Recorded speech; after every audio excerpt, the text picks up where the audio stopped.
नमस्कार, मेरा नाम है मीतू माथुर बधवार। भाषा और संस्कृति को समर्पित इस चैनल पर आप सभी का बहुत बहुत स्वागत है। आज की वीडियो में हम बात करेंगे 3 ऐसे शब्दों की जिनकी वर्तनी या तो हमने हर जगह गलत ही लिखी देखी है या फिर खुद हम ही उनकी वर्तनी गलत लिखते आए हैं। तो चलिए शुरू करते हैं। तो आज का पहला शब्द है धूम्रपान। हम सभी इस शब्द से भली भांति परिचित हैं क्योंकि अक्सर सार्वजनिक स्थलों पर लिखा रहता है धूम्रपान वर्जित है। लेकिन यदि मैं आपसे कहूं कि धूम्रपान सही शब्द नहीं है तो आपको अटपटा ज़रूर लगेगा। यह सही शब्द क्यों नहीं है, यह जानते हैं कि संस्कृत में जो मूल शब्द है वह है धूम। धूम का अर्थ होता है धुआं, वाष्प, कोहरा या धुंध। इस धूम से कई शब्द बनते हैं, जैसे धूम ध्वज। ध्वज यानी पताका, तो जिसकी पताका धुआं है यानी जिसके आगे आगे धुआं चलता है उसे धूम ध्वज कहते हैं। और ऐसा क्या है, अग्नि। आग का एक नाम धूम ध्वज है क्योंकि उसके आगे आगे धुआं होता है। कहते हैं ना, बिना आग के तो धुआं नहीं होता। इसी तरह से एक दूसरा शब्द है धूमकेतु। धूमकेतु भी हम सभी ने सुना हुआ है। धूमकेतु अर्थात वाष्प या धुएं जैसी पूंछ वाला पुच्छल तारा। तो आपने देखा किस तरह से इन शब्दों में धूम प्रयुक्त हुआ है धुएं के अर्थ में। तो जब हम सिगरेट आदि के माध्यम से धुएं का सेवन करते हैं तो उसे भी धूमपान कहते हैं, धूम्रपान नहीं कहते। लेकिन इसका अर्थ यह बिल्कुल नहीं है कि धूम्र कोई शब्द ही नहीं होता, मनगढ़ंत शब्द है। जी नहीं, धूम्र भी एक शब्द होता है, संस्कृत का ही होता है और उसका संबंध भी धुएं से ही होता है, लेकिन उसका अर्थ भिन्न होता है। वह ऐसे कि धूम का अर्थ धुआं होता है और धूम्र का अर्थ होता है धुएं जैसे रंग वाला। और धुएं का रंग क्या होता है? धुएं का रंग होता है लालिमा लिया हुआ काला रंग। तो जो कृष्ण लोहित रंग है, लालिमा वाला काला रंग है, उसे धूम्र कहते हैं। संबंध स्थापित करके देखिए, धूम से बना है धूम्र। पहली बार सुन रहे हैं, हैरानी हो रही है, लग रहा है कि ऐसा कैसे हो सकता है, कभी नहीं सुना आपने यह सब। तो कुछ ऐसा सुना देती हूँ जो आपने बहुत बार सुना है और अपने मुंह से बोला भी है। एक उदाहरण देखते हैं। माँ दुर्गा की आरती याद कीजिए, जय अम्बे गौरी, जिसमें हम क्या बोलते हैं, उनके रौद्र रूप का वर्णन करते हुए, धूम्र विलोचन नैना निशिदिन मदमाती। अर्थात आपके धुएं जैसे रंग वाले नैन, उनसे निशिदिन दिन रात क्रोध टपकता रहता है। धूम्र विलोचन नैना, देखा आपने, हमने क्या बोला, धूम्र विलोचन नैना। विलोचन का अर्थ भी आंख होता है, नैना का अर्थ भी आंख होता है। धूम्र विलोचन नैना का अर्थ हुआ गुस्से में लाल काली हुई आपकी आंखें, उनसे हमेशा क्रोध टपकता रहता है। अभी इस उदाहरण से आपको कुछ कुछ याद आया ना, तो चलिए एक उदाहरण और दे देती हूँ। कबूतर को भी धूम्र लोचन कहते हैं क्योंकि उसकी आंखों में भी लालिमा होती है। और हाँ, लाल काले रंग के साथ साथ धुएं जैसे मटमैले रंग को भी धूम्र कहते हैं। इसलिए ऊंट का नाम होता है धूम्रक। तो कुल मिलाकर बात यह है, धूम का अर्थ होता है धुआं और उससे बने विशेषण शब्द धूम्र का अर्थ होता है धुएं की विशेषता वाला या धुएं जैसे रंग वाला। इसका पर्यायवाची है धूमल। अब आप खुद सोचिए, आप धुएं का सेवन करते हैं या धुएं जैसे रंग का सेवन करते हैं? धुएं का ना, तो सही शब्द होगा धूमपान, ना कि धूम्रपान। और हाँ, कई तरह के रोग होते हैं जिसमें एक विशेष तरह के धुएं या वाष्प का सेवन करवाया जाता है, उसके लिए भी धूमपान शब्द ही प्रयुक्त होता है, धूम्रपान नहीं। क्योंकि धूम का अर्थ ही धुआं है, धूम्र का अर्थ धुआं नहीं है। यह बात अलग है कि हमने इसे अब तक इतनी जगह गलत लिखा देखा है कि हमें यही सही लगने लगा है। तो चलिए अब बढ़ते हैं आज के दूसरे शब्द की तरफ। लेकिन हाँ, यदि आप विद्यार्थी हैं तो मेरा आपसे अनुरोध है कि आप कॉपी पेन ज़रूर लेकर बैठें क्योंकि यह शब्द परीक्षाओं में बहुत पूछा जाता है और विद्यार्थियों को परेशान भी बहुत करता है। यदि इस वीडियो में आप इसकी बनावट समझ लेंगे तो आप इस शब्द को और इसकी सही वर्तनी को कभी नहीं भूलेंगे। तो चलिए शुरू करते हैं आज का दूसरा शब्द।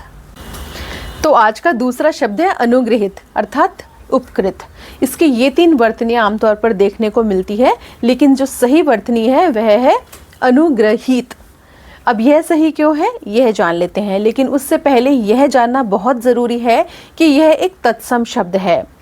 इसलिए इसकी बनावट जो है वह भी संस्कृत की ही है और संस्कृत के नियमों में बंधने के बाद ही यह इस शब्द का गठन हुआ है और फिर ये ज्यों का त्यों हमने हिंदी में अपना लिया है।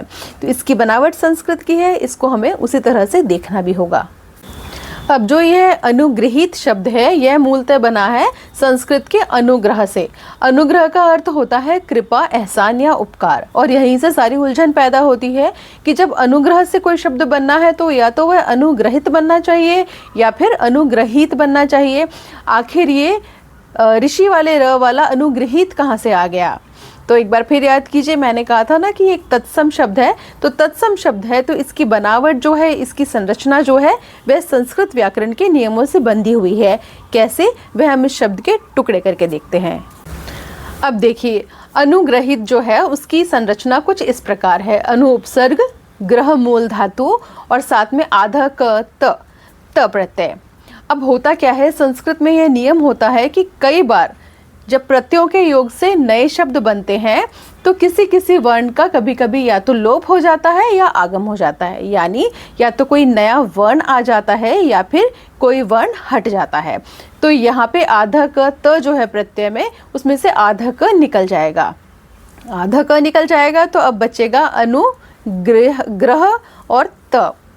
अब दूसरा सूत्र आएगा और यही सबसे महत्वपूर्ण सूत्र है, यह है गृह जा वही। ये आपको पूरा सूत्र नीचे लिखा दे दूंगी, मैं नीचे लिख कर दे दूंगी। इस सूत्र के अनुसार कुछ धातुएं ऐसी होती हैं जिनके बाद यदि आधे क वाला कोई प्रत्यय आता है तो क्या होता है, तो उस र का मूल शब्द में जो र था, जैसे ग्रह में जो र है उसकी जगह ऋषि वाला री हो जाता है, तो ग्रह का हो जाएगा गृह। और यही हमारी उलझन खत्म होती है, क्योंकि सबसे बड़ी समस्या यही है कि यह र जो है वो री कैसे हो गया।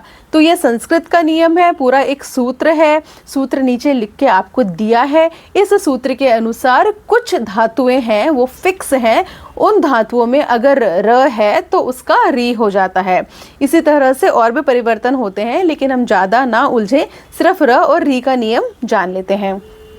तो इस तरह से परिवर्तन होगा और तब हमारे पास आएगा अनुगृहीत। अब क्या होगा, अब इट का आगम होगा, एक छोटी ई आ जाएगी और ह की जगह वह ई आ जाएगी और फिर दीर्घ हो जाएंगे और शब्द क्या बनेगा, शब्द बनेगा अनुगृहीत। और यही सही शब्द है और यही इसकी संरचना है। अब हम बढ़ते हैं अपने आज के तीसरे शब्द की तरफ, जो कि अंतिम शब्द है। लेकिन उससे पहले आपसे छोटा सा अनुरोध है, चैनल से, वीडियो से कुछ नया सीख रहे हैं तो इसे दूसरों के साथ भी साझा कीजिए। और यदि आप पहली बार चैनल देख रहे हैं तो इसे सब्सक्राइब ज़रूर कीजिए, नोटिफिकेशन बेल भी प्रेस कीजिए। तो अब बढ़ते हैं आज के तीसरे शब्द की तरफ। तो अब देखते हैं आज का तीसरा शब्द। आज का हमारा अंतिम शब्द, तीसरा शब्द है व्यवधान। व्यवधान सही है या व्यवधान सही है, दोनों ही वर्तनियाँ देखने को मिलती है और छात्र जो होते हैं वो परीक्षाओं में अक्सर गच्चा खा जाते हैं। तो इस शब्द की बनावट देखते हैं। यह बना है वि प्लस अवधान से। वि प्लस अवधान जो है इसमें होती है यण संधि। यण संधि के नियम से के अनुसार यदि छोटी ई या बड़ी ई के बाद में कोई भी स्वर आता हो तो उस छोटी ई या बड़ी ई के स्थान पर हो जाता है य।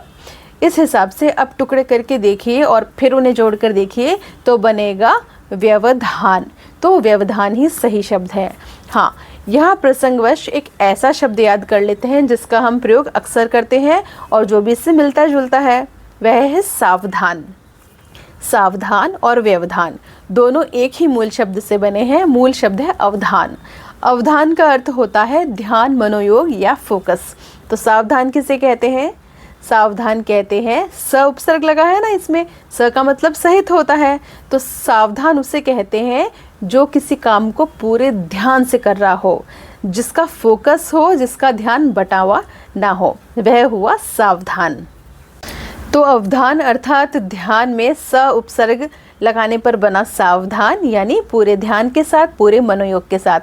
इसी तरह से जब इस अवधान शब्द में हम वि उपसर्ग लगा देंगे तो वि उपसर्ग के भी अनेक अर्थ होते हैं, लेकिन एक अर्थ होता है पृथकता। जब पृथकता के अर्थ में यह प्रयुक्त होता है और अवधान शब्द के साथ लगता है तो बनता है व्यवधान। और व्यवधान क्या होता है, ध्यान, हमारे काम से ध्यान हटाने वाली बाधा या अड़चन को ही व्यवधान कहते हैं, है ना। मुझे पूरी उम्मीद है आपको आज का वीडियो पसंद आया होगा। यदि वीडियो पसंद आया है तो आपको पता है इसे लाइक करना है, ज़्यादा से ज़्यादा लोगों के साथ शेयर करना है। और छोटा सा अनुरोध है, जब भी वीडियो देखें तो पूरा दिल दिमाग खोल कर देखिएगा, क्योंकि ऐसे बहुत सारे शब्द हैं जिन्हें हम गलत ही लिखते बोलते आए हैं और उन्हें वैसा ही सही मान बैठे हैं। लेकिन हिंदी वैज्ञानिक भाषा है तो क्यों ना इसे पूरी वैज्ञानिकता के साथ ही सीखा और समझा जाए। धन्यवाद।